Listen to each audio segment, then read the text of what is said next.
السلام عليكم وسلامتكم، واش راكم؟ لاباس الحمد لله. مرحبا بكم على قناة مطبخ الشيف أمين العاصمي. اليوم جبت لكم سيقال حشو باللمسة ديالي، جا ما شاء الله بالطبع بنا كلش.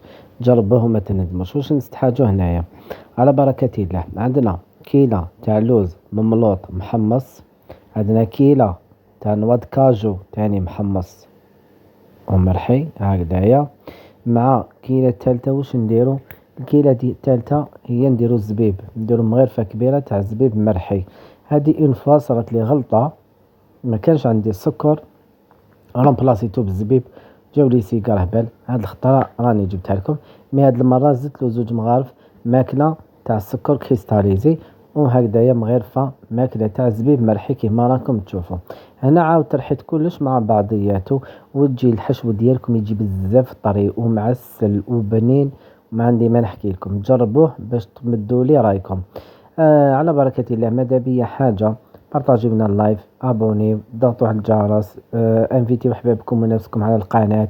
ان شاء الله تكونوا تجربوا الوصفات، وحده اللي جربت الوصفة ولا تبعت لنا نطلع لنا شوية المورال. كاش ما راكم حابين وصفات راني هنا، ونتكلوا على الله كما قال الواحد، ومن توكل على الله فهو حسبه.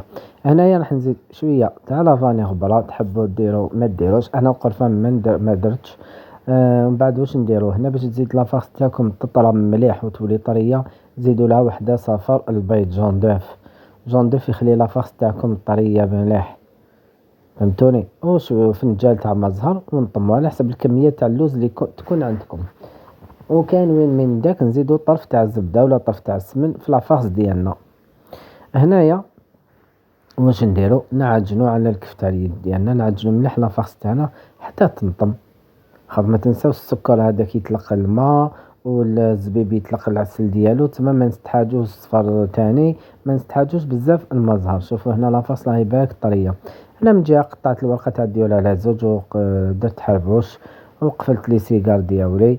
الزيت درت لها مغرفة السمن حتى يتسخن كما راكم تشوفوا. هاي ليك ما شاء الله. ورانا نقلوا لي سيجار تاعنا على نار متوسطة، يدوروا ويحكموا هذيك لا كولور دوغي كما راكم تشوفوا هنا في الصورة. هاي ليك. ومن بعد يزيدوا يتحمروا شوية مع العسل. هاي العسل تكون ثقيلة، ما نديروش فيها المزة باش يبقاو مقرمشين. جربوا الوصفة ومدوا لي رايكم. بقى غنقول لكم السلام عليكم.